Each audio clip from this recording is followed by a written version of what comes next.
একটিকেও গুরুত্বহীন ভাবার সুযোগ নেই। যদি তা কোরআন এবং সুন্নাহ দ্বারা প্রমাণিত হয়ে থাকে। তারাক্তু ফীকুম আমরাইন লান তাদিল্লু মা তামাসসাকতুম বিহিমা কিতাবাল্লাহি ওয়া সুন্নতি। দুটি সম্পদ তোমাদের কর কোমলে ধরিয়ে দিয়ে গেলাম। লান তাদিল্লু, গোমরা হবে না, পথভ্রষ্ট হবে না, পথচ্যুতির সম্ভাবনাই থাকবে না। তামাসসাকতুম বিহিমা, যদি সম্পদ হয় আঁকড়ে ধরে থাকতে পারো।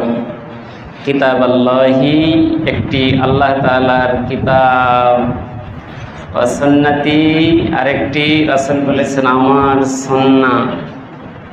কিতাবকেও মজবুত করে আঁকড়ে ধরতে হয়, সুন্নাহকেও মজবুত করে আঁকড়ে ধরতে হয়। দুটি মিলেই পূর্ণাঙ্গ শরীয়ত।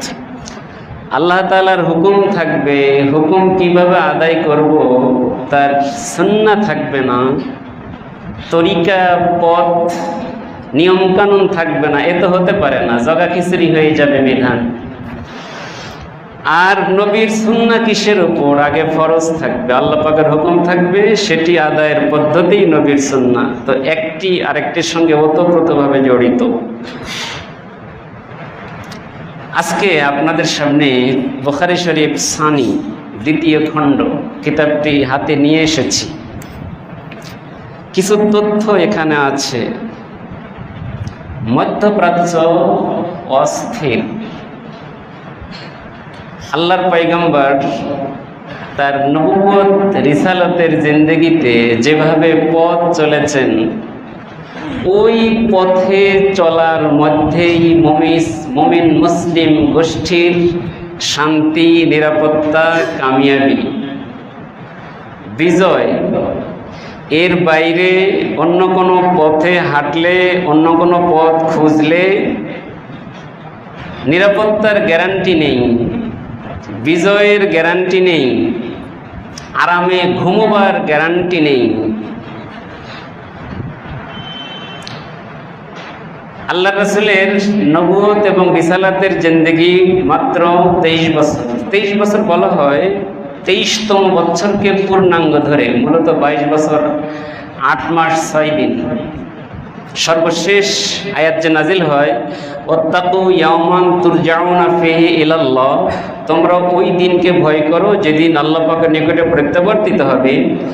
এই আয়াতখানা হেরা পর্বতের গুহায় ইকরা বিসমি রাব্বিকাল্লাযী খলাক, এটি অবতরণের 22 বছর 8 মাস 6 দিন পর নাজিল হয়। কিন্তু ওই যে 8 মাস 6 দিন, ওটাকে পূর্ণ ধরে 23 বছর বলা হয়। বাহরহাল এই 22 বছর বা 23 বছরে আল্লাহর পয়গম্বর ওই ঘরের কোনায়, মসজিদে নববীর কোনায়, ফতে মক্কার পর মক্কা শরীফের এখানে সেখানে আরামে আয়েশে তসবিহ তাহলিল করে নামাজের সেজদায়, রুকুতে, তেলাওতে কাটিয়ে দিতে পারতেন।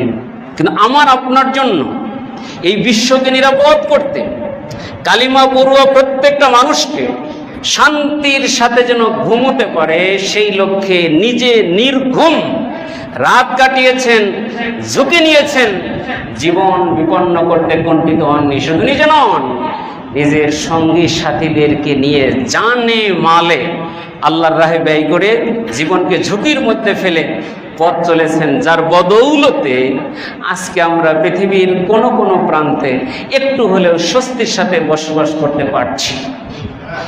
পয়গম্বরের স্যাক্রিফাইস, পয়গম্বরের কোরবানির বদৌলতে। কিতাবুল মাগাজি, ইমাম বুখারী রহমতুল্লাহি আলাইহি জগৎবাসীকে পয়গম্বরের এই দর্শন ভালোভাবে জানাতে প্রথম খণ্ডের আলোচনা এক ধরনের, দ্বিতীয় খণ্ড শুরুই করেছেন কিতাবুল মাগাজি। মাগাজি শব্দটি গাজওয়াতুনের বহুবচন, যুদ্ধ বিগ্রহ যেটা হয়ে থাকে দুটি মতাদর্শের মাঝে, দুটি দর্শনধারীদের মাঝে। আল্লাহর পয়গম্বর একটি দর্শন ধারণ করেছেন, ওহির মাধ্যমে যে দর্শন ধারণ করতে আল্লাহ পাক নির্দেশ দিয়েছেন এবং বলেছেন এর বাইরে তুমি যেতেই পারবে না। অথচ জগৎবাসী, বিশেষ করে মক্কার কুরাইশ, এই দর্শনকে তদানীন্তন সমাজে বাস্তবায়ন করতে অন্তরায় হয়ে দাঁড়ায়। আল্লাহর পয়গাম্বর পিছু হটার ব্যক্তিত্ব ছিলেন না, তিনি সামনে পথ চলেছেন। তবে মক্কায় রয়েশ হয়ে ধৈর্যের সাথে যেমনটি বিধান আল্লাহ পাক মক্কায় দিয়েছিলেন ওইভাবে তিনি পথ চলেছেন। মদিনায় যাওয়ার পর যখন একটি রাষ্ট্রীয় কাঠামো তৈরি হয়েছে, তার নেতৃত্বে শুধু মুসলিম নয়, ইহুদিরা, অন্যান্য আঞ্চলিক বিভিন্ন ধর্মীয় লোকেরা, যার নেতৃত্বে মদিনাকে সুসংগঠিত করতে, মদিনাকে গড়ে তুলতে ক্ষণিকের জন্য নেতৃত্ব মেনে নিয়েছিল, আল্লাহ রাসূল এটিকেই সুবর্ণ সুযোগ মনে করে পথ চলতে শুরু করেছেন। মদিনার সনদের ভিতরে যে শর্ত সারাতগুলো আছে, পয়েন্টগুলো আছে, আপনারা অবশ্যই দেখে থাকবেন। শান্তিতে তিনি ঘুমোতে চেয়েছিলেন মদিনায়। মদিনাবাসীকে নিয়ে সুন্দর একটি রাষ্ট্র কায়েম করে আল্লাহ পাকের বিধান মেনে পরকালের জন্য নিজের জিন্দেগিকে তৈরি করে পথ চলতে চেয়েছিলেন। কিন্তু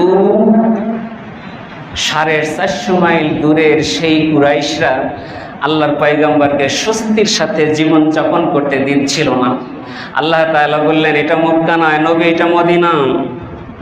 ওরা যদি অশান্তি তৈরি করে আপনিও পাল্টা ব্যবস্থা গ্রহণ করুন। আল্লাহ পাকের অনুমোদন সাপেক্ষে পয়গম্বর যেভাবে পথ চলেছেন, ইমাম বুখারী রাহমাতুল্লাহি আলাইহি সুন্দর করে তার একটা সিরিয়াল ব্যক্ত করেছেন, জগৎবাসীকে জানিয়েছেন। বাবু গাজওয়াতিল উসাইরাতি আবিল উসাইরা, শব্দটি শিন দিয়ে না সিন দিয়ে, রাবির সন্দেহ, হয় উসাইরা সিন দিয়ে নইলে উসাইরা সিন দিয়ে।